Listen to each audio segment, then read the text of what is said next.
بسم اللہ الرحمن الرحیم۔ السلام علیکم ورحمۃ اللہ وبرکاتہ۔ اس واقعے میں سلطان صلاح الدین ایوبی کی زندگی پر ایک بہت بڑا بدکاری کا داغ لگنے کے بارے میں آپ کو آگاہ کیا جائے گا۔ آدھی رات کا وقت ہو چکا تھا۔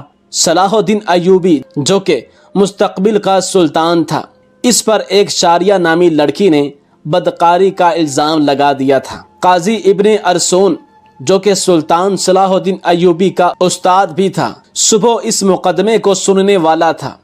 یہ الزام ایک عام انسان پر نہیں بلکہ ایک باصلاحیت اور باکردار انسان نجم الدین ایوب کے بیٹے سلطان صلاح الدین ایوبی رحمۃ اللہ علیہ پر ایک لڑکی نے لگایا تھا۔ قاضی ابن ارسون بہت پریشان تھا کہ اگر میرے شاگرد پر لگایا گیا الزام سچ ثابت ہو گیا تو میری ساری زندگی کی تعلیم اور دی گئی تربیت پر پانی پھر جائے گا۔ قاضی نے وضو کیا اور جائے نماز پر اللہ کے حضور سجدے میں گر گیا اور دعا کرنے لگا، اے میرے مالک، تیرے باکردار اور نیک بندے پر مشکل وقت آ پڑا ہے، تو اس کی اپنی غیبی مدد فرما اور اس کی عزت کی حفاظت فرما۔ بے شک تو ہی عزت دینے والا ہے اور تو ہی ذلت دینے والا ہے۔ میرا دل نہیں مانتا کہ سلطان صلاح الدین ایوبی رحمۃ اللہ علیہ کسی کی طرف بری نظر بھی اٹھا کر دیکھیں، لیکن دوسری طرف شاریہ نامی لڑکی پورے وثوق سے سلطان صلاح الدین ایوبی رحمۃ اللہ علیہ پر اتنا بڑا الزام لگا رہی ہے۔ محترم ناظرین، یہ واقعہ کچھ اس طرح ہے کہ جب سلطان نور الدین زنگی اپنی سلطنت پر قائم و دائم تھے تو سلطان صلاح الدین ایوبی پر ایک شاریہ نامی لڑکی نے الزام لگایا کہ صلاح الدین ایوبی نے اس سے اکیلے پا کر اس کے ساتھ زبردستی کرنے کی کوشش کی۔ تمام لوگ حیران تھے کہ سلطان اس طرح کا کام کر سکتا ہے کیا؟ کسی کو یقین نہیں آتا تھا۔ کوئی کچھ بات کرتا اور کوئی کچھ بات کرتا۔ اگلی صبح سلطان نور الدین زنگی کی موجودگی میں قاضی ابن ارسون نے یہ مقدمہ سننا تھا اور سلطان صلاح الدین ایوبی پر فرد جرم عائد ہونے کے بعد سزا سنائی جانی تھی۔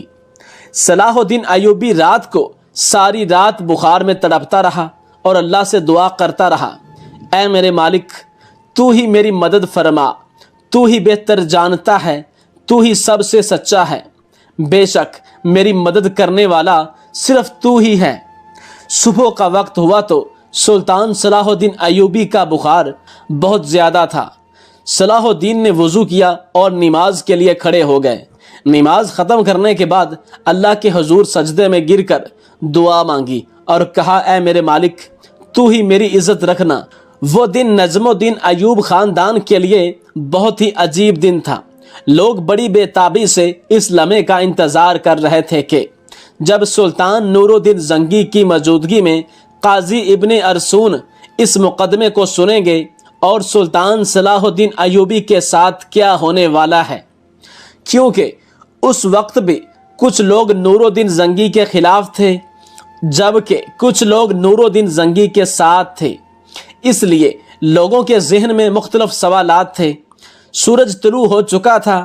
سلطان نور الدین زنگی اپنے دربار میں آ چکا تھا اور اس کے بائیں جانب قاضی ابن ارسون کا تخت تھا اور نیچے صلاح الدین ایوبی ہاتھ باندھے کھڑا تھا۔ تھوڑی دیر کے بعد قاضی نے فرد جرم پڑھ کر سنایا اور فرد جرم پڑھنے کے بعد قاضی سلطان صلاح الدین ایوبی سے مخاطب ہوا اور کہا کہ تمہیں اپنی صفائی میں بولنے کا پورا حق ہے۔ قاضی کی بات ختم ہوتے ہی سلطان صلاح الدین ایوبی رحمۃ اللہ علیہ نے قاضی سے مخاطب ہوتے ہوئے کہا، قاضی صاحب، جس لڑکی کو میں نے دیکھا تک نہیں، اس کے ساتھ کچھ برا کرنے کے بارے میں سوچ بھی کیسے سکتا ہوں؟ یہ سنتے ہی قاضی صاحب نے حکم دیا کہ شاریہ نامی لڑکی کو حاضر کیا جائے۔ جب وہ لڑکی دربار میں حاضر ہوئی تو لوگوں کی حیرت کی انتہا نہ رہی، کیونکہ اس لڑکی کا سارا جسم ڈھانپا ہوا تھا اور صرف آنکھیں وہ بھی بڑی مشکل سے دکھائی دے رہی تھیں۔ صلاح الدین سمجھ نہیں پا رہا تھا کہ جس لڑکی کو میں نے دیکھا تک نہیں اور وہ مجھ پر اتنا گھنونا الزام کیوں لگا رہی ہے۔ مجھ سے آخر ایسی کون سی غلطی سرزد ہوئی جو اس لڑکی نے مجھ پر اتنا بڑا الزام لگا دیا؟ قاضی ارسون شاریہ نامی لڑکی سے مخاطب ہوا اور پوچھا، بتاؤ صلاح الدین ایوبی نے تمہارے ساتھ کیا کیا؟ تو اس لڑکی نے کہا کہ میں اپنا بیان پہلے دے چکی ہوں، مزید ایسی باتیں کر کے میں اپنی مزید عزت خوار نہیں کروا سکتی۔ بخار بہت زیادہ ہونے کی وجہ سے صلاح الدین کا چہرہ زرد ہو رہا تھا اور ہاتھ کانپ رہے تھے، زبان پر بھی لرزہ طاری تھا۔ دیکھ کر مجمع کو یوں لگ رہا تھا کہ صلاح الدین ایوبی بے قصور نہیں ہے۔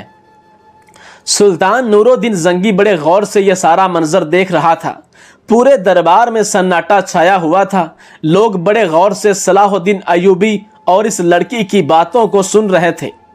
سلطان صلاح الدین ایوبی نے اس لڑکی سے کہا کہ کیا تمہیں اپنے رب سے ڈر نہیں لگتا کہ تم ایک بے قصور انسان پر اتنا بڑا الزام لگا رہی ہو؟ لوگ سمجھ رہے تھے کہ سلطان نور الدین زنگی کا بھتیجا ہونے کی وجہ سے صلاح الدین ایوبی اگر مجرم قرار بھی دیا گیا تو سزا سے بچ جائے گا۔ صلاح الدین ایوبی نے قاضی سے کہا کہ جب ہم کسی بھی مسئلے کا حل نہیں نکال پاتے تو ہم پھر اپنے اللہ کی طرف رجوع کرتے ہیں، اور میں بھی اس لڑکی کو کہتا ہوں کہ اگر یہ اللہ کو حاضر ناظر جان کر اللہ کی قسم کھا کر یہ کہہ دے کہ اس کا الزام سچا ہے تو میں وہ بھی گناہ قبول کر لوں گا جو مجھ سے سرزد بھی نہیں ہوا۔ یہ سنتے ہی وہ لڑکی صلاح الدین کو بغور دیکھنے لگی۔ وہ سلطان صلاح الدین کی حالت سمجھ چکی تھی۔ تھوڑی دیر بغور بخوبی دیکھنے کے بعد لڑکی چیخ چیخ کر رونے لگی اور کہا، میں تمام مجمع کے سامنے اللہ کو حاضر ناظر کر کے کہتی ہوں کہ سلطان صلاح الدین بالکل بے قصور ہے، سارا گناہ میرا ہے۔ یہ سن کر سارا مجمع حیران رہ گیا اور اس لڑکی کے چند الفاظ نے مقدمے کو الٹ کر دیا۔ اتنے میں سلطان نور الدین زنگی دہشت سے اپنی کرسی سے اٹھا اور اس لڑکی کو کہا کہ کیا تمہیں پتا ہے کہ الزام تراشی کی تمہیں کتنی بڑی سزا مل سکتی ہے؟ تو اس نے کہا، ہاں مجھے معلوم ہے کہ اس کی مجھے کتنی بڑی سزا ملے گی۔ اس کے بعد قاضی نے شاریہ سے کہا کہ آخر ایسی کیا وجہ تھی کہ تم نے صلاح الدین ایوبی پر اتنا گھناؤنا الزام لگایا؟ تو لڑکی نے اپنی آنکھیں جھکا لیں، لیکن جب سلطان نور الدین زنگی رحمت اللہ علیہ نے لڑکی کی طرف دیکھا تو اس نے کہا، اے میرے سلطان، میں جانتی ہوں کہ مجھ سے بہت بڑا گناہ ہو گیا ہے، شاید جس کی تلافی بھی ناممکن ہو، کیونکہ جو داغ صلاح الدین ایوبی کے کردار پر لگا وہ شاید میں چاہتے ہوئے بھی نہ مٹا سکوں، لیکن یہ سب کام کرنے کے لیے میں مجبور تھی۔ سلطان نور الدین زنگی نے پوچھا کہ بتاؤ تمہیں اس کام کے لیے کس نے مجبور کیا؟ تو شاریہ نامی لڑکی نے امیر ابن مرقوم کی طرف اشارہ کرتے ہوئے کہا کہ اس عالی مرد امیر نے مجھے یہ سب کرنے کے لیے مجبور کیا۔ یہ سب سنتے ہی تمام درباری امیر ابن مرقوم کو ملالت اور غصہ کی نظروں سے دیکھنے لگے۔ امیر ابن مرقوم اپنی جگہ سے اٹھا اور بڑے دبدبے کے ساتھ کہنے لگا، یہ لڑکی جھوٹ بول رہی ہے، میں بھی صلاح الدین کی طرح اس کو جانتا تک نہیں۔ نور الدین زنگی نے کہا کہ کل معلوم ہو جائے گا کہ کون بے گناہ ہے اور کون گناہ گار۔ اس کے بعد سلطان نور الدین زنگی نے شاریہ نامی لڑکی کو اپنے کمرے میں بلایا اور پوچھا کہ بتاؤ اصل ماجرا کیا ہے؟ لڑکی نے کہا کہ ایک جنگ میں میرے ماں باپ مارے گئے تھے اور میں اس ظالم امیر ابن مرقوم کے ہاتھ لگ گئی تھی۔ یہ مجھ پر بے انتہا ظلم کرتا تھا، بے حد تشدد کرتا تھا، اور شاہی کنیز کے جانچ کرنے کے بعد اس لڑکی کی پیٹھ پر کوڑوں کے نشان بھی دکھائی دیے گئے۔ اور ادھر سلطان نور الدین زنگی کے خاص جاسوسوں نے شاریہ اور امیر ابن مرقوم کے بارے میں ساری معلومات اکٹھی کر لیں اور ان کے آپس کے تعلق کو سلطان کے سامنے بے نقاب کر دیا۔